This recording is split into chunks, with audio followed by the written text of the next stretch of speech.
UGC पर घमासान, जिसके चलते आज खुर्जा में भी लोगों ने एकत्रित होकर मार्च निकालने का प्रोग्राम तैयार किया। यानी भाजपा सरकार घिरती नजर आ रही है इस आंदोलन से। ये जो एक्ट लाए हैं, एक्ट कहें या नियम कहें, क्योंकि संसद में तो पारित हुआ नहीं, ये नियम केवल यूजीसी में डायरेक्ट आया है, जिसके चलते अब बीजेपी सरकार को बड़ी हानि उठानी पड़ेगी, ऐसा दिख रहा है। खुर्जा में हुई बैठक में पूर्व विधायक ने बड़े तीखे प्रश्न अपनी तरफ से जनता को दिए। उन्होंने सवाल जवाब करने के लिए बोला कि स्थानीय विधायकों से, नेताओं से इस बारे में बात की जाए, उनका भी पूछा जाए क्या मत है। कल खुर्जा से बुलंदशहर तक एक मार्च निकाला जाएगा, जिसमें सवर समाज के लोग सम्मिलित होंगे। देखिए ये रिपोर्ट। ये इससे ज्यादा अपराधीकरण कुछ नहीं है, क्योंकि ये हिंदू की एकता की बात कर रहे हैं और हिंदुओं को ही बंटवारा कर रहे हैं। यदि हम मतदाताओं से पूछें या जनप्रतिनिधियों से पूछें तो उनकी क्या राय है, उनकी राय इनके विरोध में ही जाएगी। इससे कोई लाभ होने वाला नहीं है। और ये जब तक मानेंगे नहीं, विनय न मानत जलद जड़, गए 3 दिन बीत और बोले राम सकोप तब भय बिन हो न प्रीत। जब तक नहीं मानता कोई आदमी, यहाँ नारे लगाते हैं बड़े बड़े मंचों पर, पहले तो हम विनय पूर्वक कहते हैं या तो एक्ट वापस ले लो। एक्ट वापस नहीं लेते हो तो जब मतदान होगा, जब तुम्हें मालूम पड़ जाएगी, तो या तो धरने पर बैठो, बालकों को कॉलेजों में भी समझाओ और मतदाताओं को गांवों में समझाओ।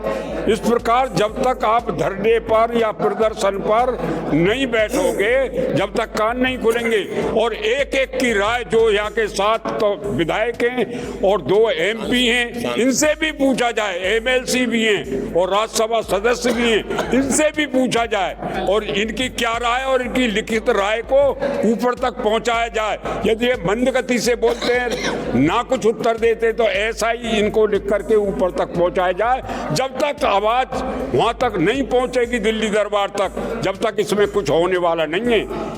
इस प्रकार इन शब्दों के साथ जो आज यहाँ राजपूत क्या महाराणा प्रताप संस्थान में आप लोग आए हो, सबका स्वागत करता हूँ। बिना संगठन के कुछ नहीं होता है, संगठन से ही देश आजाद हुआ था। ये तो हिंदू में ही विवाद फैलाना चाहते हैं और आक्रोश बढ़ा रहे हैं। इस रीति और नीति से काम नहीं चलेगा। देश सबल जब ही होगा जब एकता होगी, जब ही सरकार बन सकती है, वरना जो है सरकार भी एक दिन यूं ही गिर जाती है। PP सिंह ने भी ऐसे ही किया था तो सरकार चली गई। जब SC एक्ट लग रहा है तो SC एक्ट के बाद यह एक्ट को और ला रहे हैं और उसमें बहुत सी चीजें बहुत खंडित हुई हैं। रुपया लेने के लिए SC एक्ट लगा देते हैं और फिर रुपया मिल जाता है तो बंद हो जाते हैं। तो मुंह जब नहीं खुलता है और न्यायालय उन्हें दंडित करता है कि तुमने बेकार SC एक्ट लगाया, तो ये तो और एक्ट लगा करके आगे बढ़ रहे हैं। इसे हमारे हिंदुओं को बांटना नहीं चाहिए, एकजुट होना चाहिए। हम सबका, चाहे किसी जाति का, चाहे SC जाति का, उसका भी हम आदर और समाधान करते हैं। हम सब मिलकर के, सभी जातियाँ, हिंदू वर्ग आपस में मिलकर के सरकार का सामना करेंगे। या तो विनती मान जाए और विनती नहीं मानती है तो ये अखाड़े में जंग होगी और मतदान जब होगा 2027 में तो उसके परिणाम उन्हें भुगतने होंगे।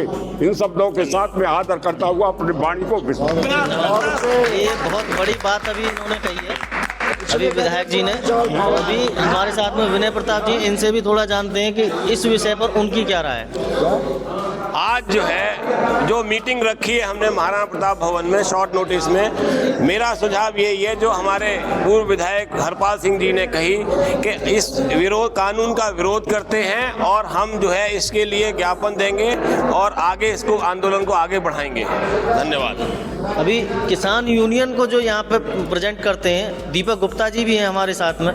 गुप्ता जी, आपकी क्या मंशा है इसमें? जो यूजीसी एक्ट है कैसा? जी, ये बहुत ही खतरनाक और श्रवणों के लिए भाजपा ने जो विरोधी काम करा है उससे हम सब बड़े परेशान हैं, बड़े दुखी हैं। और जैसे श्रवण समाज हमेशा भाजपा के साथ रहा है, आंख मीच के उन्होंने भाजपा को वोट दिया है, प्रत्याशी कोई उतारा हो भाजपा ने, लेकिन श्रवण समाज ने हमेशा वोट भाजपा को करा है।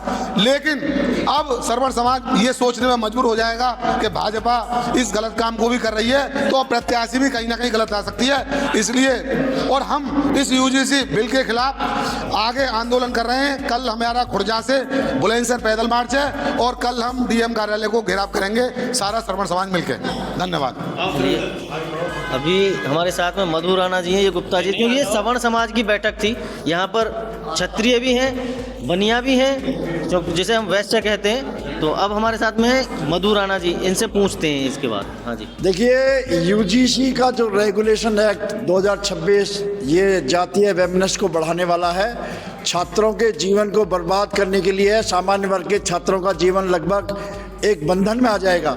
उसका विरोध करने के लिए कल खुर्जा से बुलंदशहर तक एक पदयात्रा, व्हीकल यात्रा सभी समाज के लोग निकाल रहे हैं। सबसे मेरा अनुरोध है उसमें शामिल हों और वहाँ पर बुलंदशहर में जा कर के इसका ज्ञापन दिया जाएगा।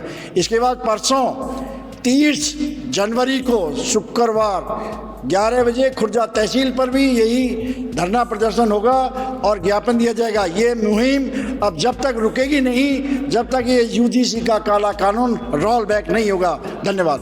यानी अभी ब्राह्मण सभा के भी हैं हमारे साथ में सौरभ शर्मा जी, उनसे पूछेंगे कि आपने इस मीटिंग में आके क्या निर्णय लिया है। इसमें मुख्य यही है कि ये जो काला कानून सरकार थोप रही है, जिसकी कोई डिमांड नहीं थी, जो कि रिक्वायरमेंट नहीं थी, अपने आप से लिया और उसको बना के जो है हम पे थोप दिया, इसका ये रोल बैक होना चाहिए। इनका अपना ही जो पहले कथन था कि एक रहोगे नेक रहोगे, बटोगे तो कटोगे, वो उसी का बिल्कुल उसके विपरीत ये खुद जो है बांटने का काम कर रहे हैं हिंदू समाज को, और उसका परिणाम बहुत ही भयंकर आगे निकलेगा। तो हम सब एकत्र होकर सर्व समाज, स्वर्ण समाज इसका विरोध करेंगे और जहाँ तक होगा किसी भी हद तक हमें जाना पड़े, अनशन पर जाना पड़े, आत्मदाह करना पड़े, हम अपनी नई पीढ़ी के लिए ये दंश नहीं छोड़ेंगे। ये यहाँ सभी लोगों का हम भी आभार प्रकट करते हैं, क्योंकि उन्होंने इस कानून का विरोध भी किया है और ये वास्तव में ही एक काला कानून ही है, क्योंकि SC ST तो पहले से ही था, इसकी आवश्यकता नहीं थी। तो हम आपको ऐसे ही UGC एक्ट से जुड़े हुए या अन्य भी जो चीज़ें दिखाते रहेंगे। धन्यवाद। Don't forget to subscribe and follow us.